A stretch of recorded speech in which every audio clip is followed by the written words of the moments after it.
I'm Mark Channer, and today we are joined by Jolyon Bennett of our Meet the Entrepreneur series, who is the founder of Juice. Tell us more about yourself and how did you end up setting up Juice? It's always a interesting starting point for me to talk about how I started Juice, because it wasn't some sort of great big light bulb moment. It was actually getting fired. So I throughout my career, I have had lots of different jobs, and the only thing that tied them all together was I got fired from all of them for not listening to my line manager. And in hindsight, I was probably the worst person that you could ever wish to employ. I always had ideas above my station. I always thought I knew best, and I would never listen to my manager. So I'd just go and do my own thing. And invariably, it meant that I got fired. And the last time I got fired was in December 2012, just before Christmas, and which I thought was a little bit mean.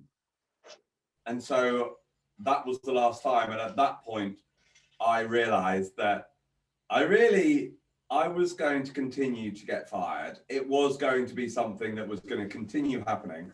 And the only way I could possibly not get fired is if I owned the business. So that was the catalyst for me forming Juice. Starting my business and going on my own was actually the negative. That makes a lot of sense, yeah. So why did you call it Juice? The business initially was called Gusto. So the reason I called it Gusto to start with was because when I was talking about naming my business to my friends, they said, well, what have you got? What are you bringing to this business? What are you full of? And the thing that I am most full of, as you can tell from the short time that we've spoken, is gusto. I am full of beans. I wake up like this and I go like this all day, and then I just collapse when the sun goes down and fall asleep. So my business was called Gusto to start. And then we created the brand Juice because we saw an opportunity in the market. We saw that the mobile phone charging market was a bit dull. And so we created Juice. And the reason that we changed the business's name to Juice is because Juice became so successful that it absolutely became all we did. You'd walk into, the buyers used to say to us, oh yeah, you're Juice, the guys that are called Gusto. And it just didn't make any sense. So Juice named itself really as a brand, as a movement, as an expression, which Juice is. It took over the whole business and renamed it. So how much capital did you have to put in to start the business originally? So it was interesting, actually. I went around the banks in 2012, and they were still feeling the aftershocks of the credit crunch. They were very much risk averse, and certainly when you have a bit of a madcap, slightly eccentric man, as I am, coming to them saying, I want to build a mobile phone accessories brand. This is what I'm going to do with these lavish business plans. They were very, very reticent. So every bank said no, except for Lloyd's. And I got an opportunity with Lloyd's, and they refused to lend me any money whatsoever unless I signed over my main family home, my where I lived, and also signed into a document called an open-ended personal guarantee. I'm not sure if you've ever seen one, but it's I've heard of them, but I've never seen one. And so it's one of the most intimidating things about that particular document is the sheer size. It's like a ring binder of a document, and then you have to pay to go to a solicitor and pay that solicitor to sign to say he's told you not to sign it. And so then you sign it, and it basically means if this goes wrong, the bank can take the money back from you for the rest of your life, and they can take your home, and they can take everything. You sign over every bit of finance that you've possibly got. So when you ask the question, what capital did I have to put in to start the business? Absolutely everything. That must have been quite stressful for you and for the family to have made that decision, to have done that. Really, really stressful, and not more stressful in hindsight, if I'm honest.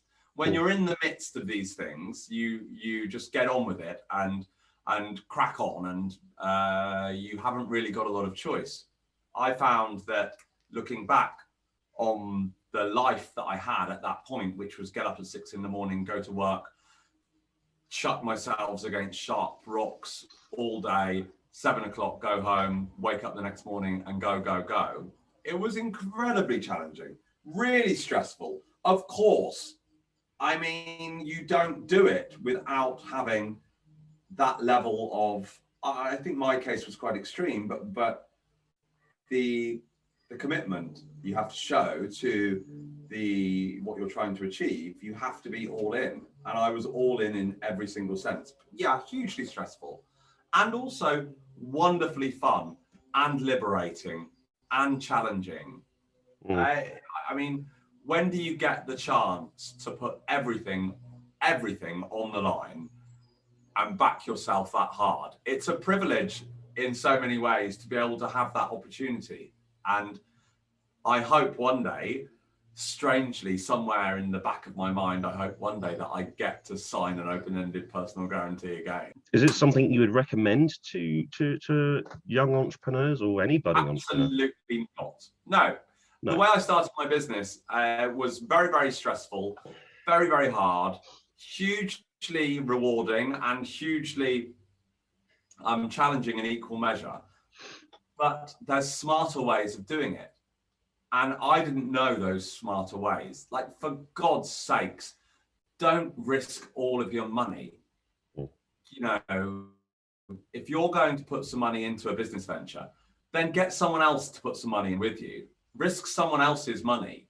And the first sale that you should do in your business is raising the capital and the funding to share the risk. And sure, you might have to give a bit of equity away, but really the road that I took was super high risk for me. And while I enjoy that as an individual, and while that suits me, for the vast majority of people, and the most sensible way is to use someone else's capital. Don't use your own or piggyback someone else's capital. So the advice is, when I talk to people about this, and I've done lots of talks to young entrepreneurs, don't risk your own money. Be smart enough to risk someone else's. So I understand that you've removed all of your plastic packaging.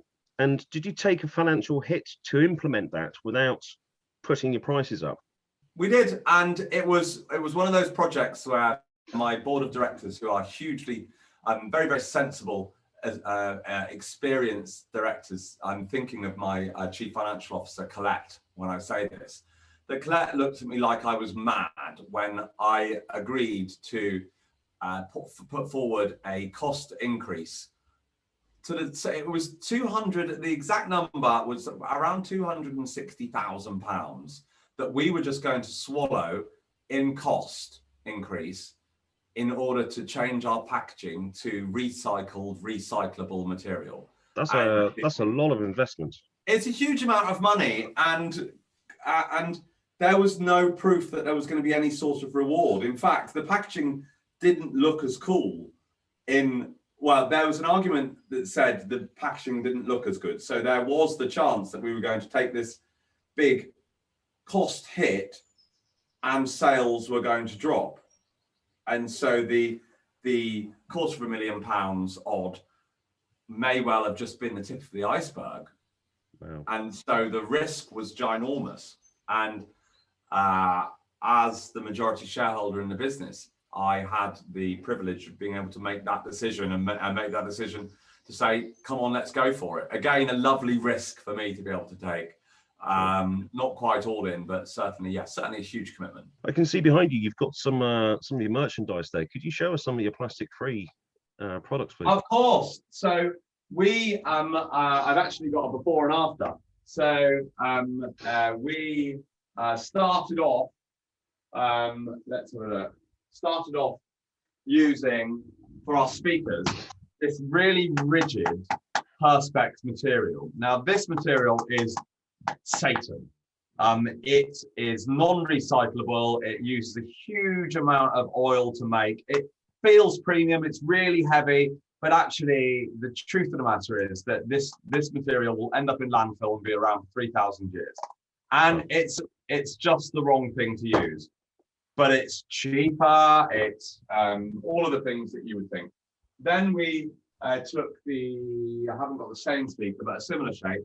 We took the decision to change the packaging, and this is fully recycled, so made from post-consumer waste, recyclable material. So you can take this speaker out, chuck it into your recycling bin at home. That recycling will then be collected, taken off, and this packaging will be pulled out and turned into something else, hopefully juice packaging again. The same with the cable bags. We have made this material, and it's so hard to do that. So hard to get post-consumer waste that you can make clear. So hard to print packaging that doesn't use any foil. There's so many intricacies. And yeah, my design team, Taylor, our head of marketing, Taylor O'Sullivan really drove this project.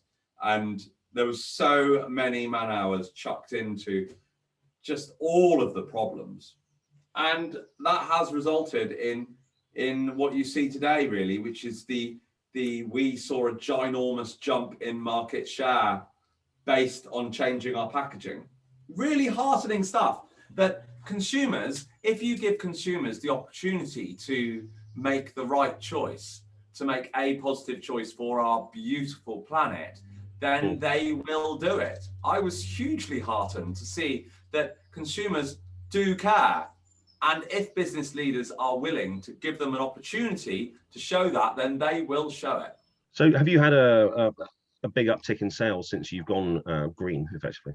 Huge. So we saw a immediate jump in the first 3 months of around 6% market share increase in cabling, which is ginormous. And this year, 2021, we are seeing our best trading figures we've ever had as an organization. So we're an eight and a half year old organization, and we are up on every single year we've ever traded. And that is in no small part due to the fact that we have changed our approach to sustainability. And it just goes to show that if businesses are willing to make that choice and make that change, they will get rewarded for it. We didn't know if we would or not, and I'm madcap enough to take that risk. But if there's any other CEOs out there listening to this and watching and trying to understand if teetering on the edge of it, just do it, because you will see growth. So I suspect then that's probably one of your biggest milestones you've achieved to date then, is that right? It's a huge milestone. Yeah, I'm super proud of our policy towards sustainability. I'm super proud that my team and my business care enough to make these changes and take these risks.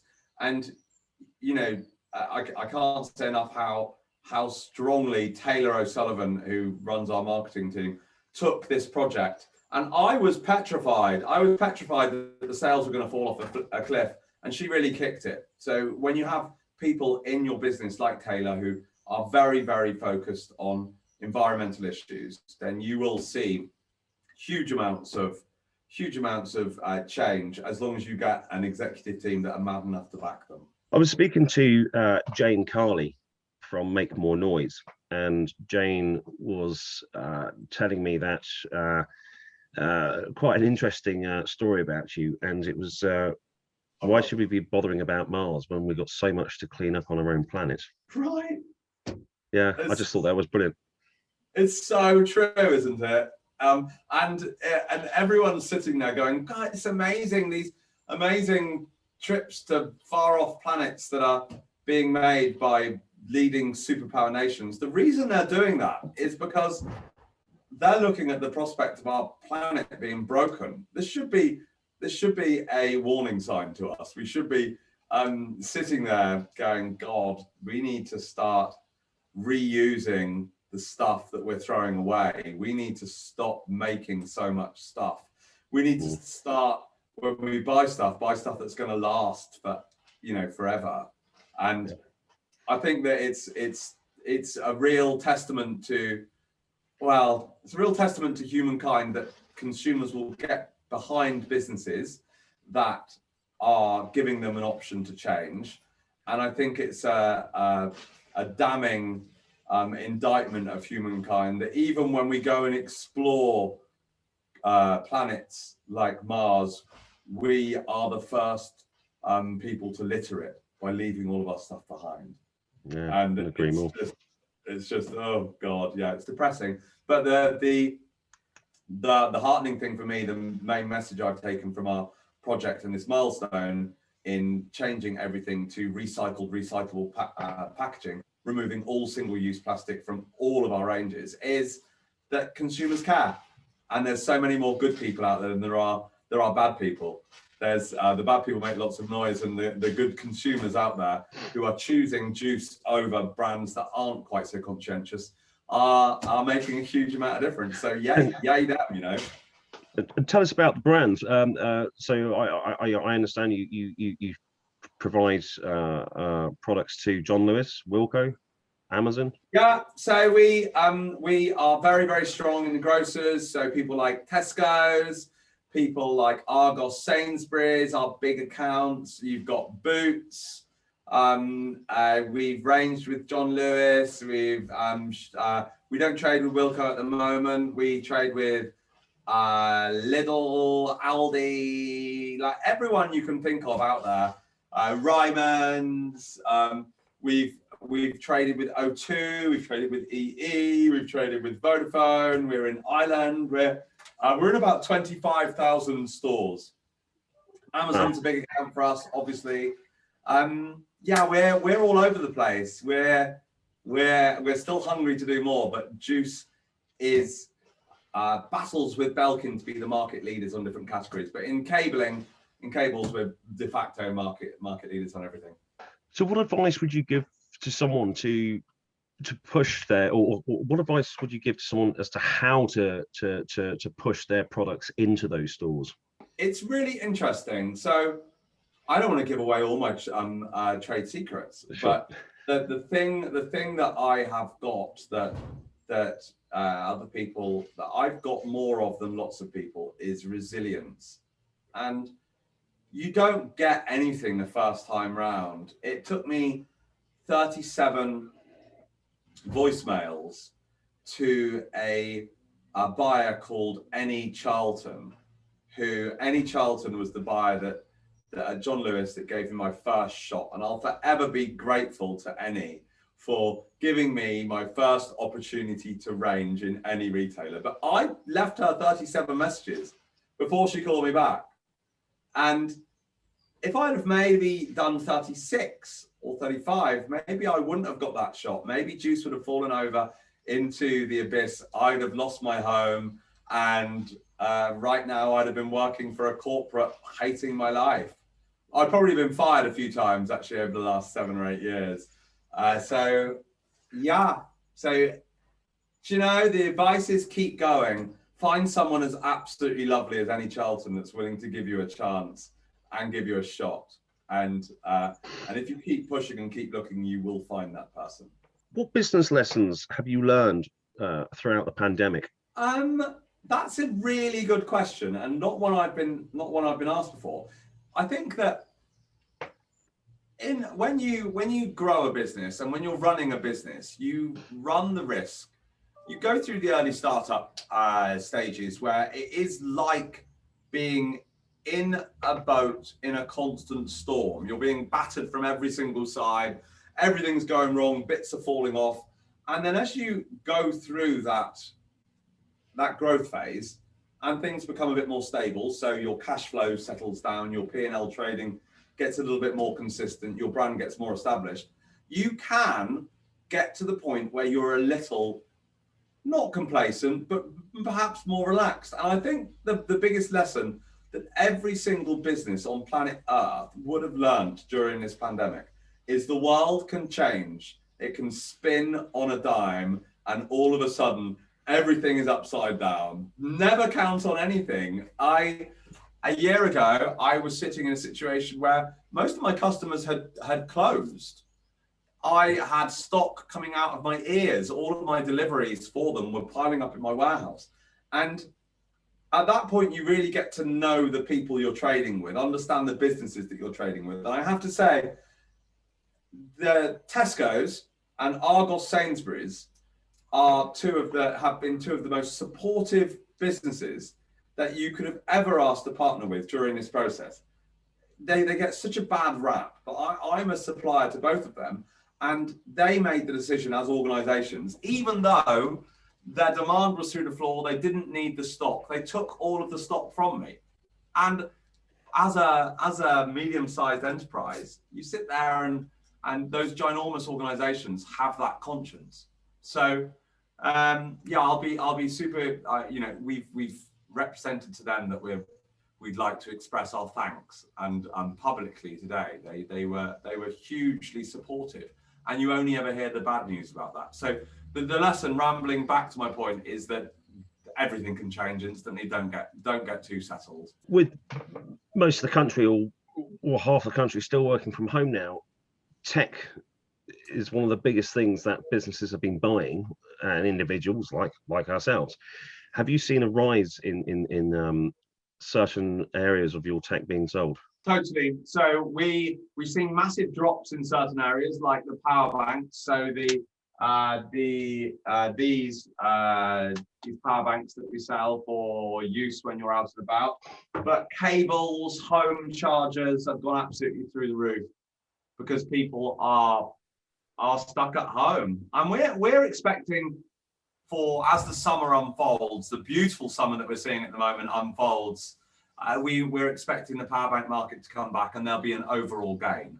But certainly the market is strong, and we are seeing that consumers are returning to retail more and more. So it's heartening to see that the sales figures coming through from our retail partners are going up week on week, month on month. We're seeing consumers returning to shopping at retail. And that was one of the concerns that people had, that no one's ever going back to retail. No one's going to be shopping in any other environment apart from online. It's just not true. Retail absolutely has its place at the heart of the consumer, and it's good to see them going back there. So what's your future expansion plans for Juice? So when I started my business, I said I wanted to make Juice the largest mobile accessories brand on planet Earth, and everybody laughed. We are the largest mobile accessories brand in the UK and in Ireland now, and our mission remains the same, to be the largest mobile accessories brand on planet Earth. So we are expanding into, as America is reopening, they are reopening with Juice. As India is reopening, we're focusing our efforts on opening the Indian market, and obviously on the continent we're focusing on growing in the European region. So lots and lots and lots of expansion. In terms of domestically, we want to remain at the forefront of environmental policy. We want to remain at the forefront of sustainability. We want to go further. We want to start making our products out of plant-based polymers. We want to start creating home compostable technology. We want to start using environmental factors to generate power, whether it's the photosynthesis of trees to charge your mobile, or wind chargers or solar chargers, whatever it would be. We really want to start pushing the boundaries even harder and remain on that forefront while expanding everywhere on planet Earth. I'm guessing, going back to what we discussed earlier about your plastic packaging, going from that to what you currently use, you took a 260,000 hit. What do you think you're going to be taking a hit on this one? I don't know. And we're avoiding. Well, I'm avoiding calculating it. I know my CFO will already be looking at it. But fortune favours the brave, and a faint heart never won a fair lady. So let's just get on with it. And when do you suspect that this will actually happen? Plans for this year, next year? Early next year, we're looking at introducing our first products that are going to be made out of plant-based polymer. Brilliant, brilliant. It's been in development for 3 years already. So we've been at this for a while. We don't think anyone's going to beat us to it. Okay, well, I wish you the best on that one, Jolyon. And would you sell your business for the right price? Do you know, I've had loads of offers over the years, and no businessman would ever say no sensible businessman would ever say no to that question. Of course I would. There's so many things that I'd want to do and so many things that I'm interested in that if someone came and put a ginormous offer on the table tomorrow, then I would seriously look at it and consider it. I'm passionate about the business going forward in the right way. So it'd have to be someone that I considered would continue pushing the way that we're going. But yeah, of course. The idea is in business is you grow them, and I started out the business wanting to earn a load of money. So if there was an opportunity of getting an absolute barrel load of money into my bank account and allowed me to go and sit in the woods for a few years and not work, then hey, I might well do that. That sounds like a nice idea. So what's the one piece of key advice you would have for a would-be entrepreneur?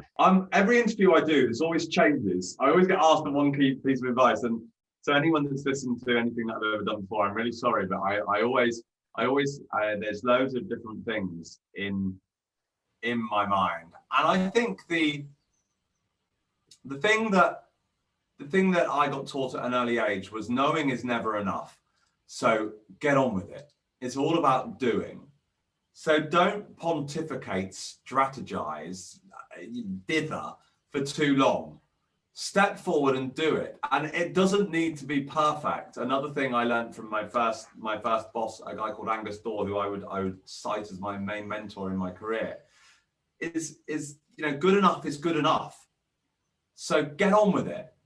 Don't sit there and say, what if this, what if that? Oh, I can't do this. I can't. Just get on with it. Life is short. So, I suppose it would be my one piece of advice for this particular interview would be to go with all of the other pieces would be that just get on with it. Don't dither. Well, that's some great advice there. Jolyon Bennett, the founder of Juice. That brings us to a close of our Meet the Entrepreneur series. And thank you. You're so welcome. Thanks for having me.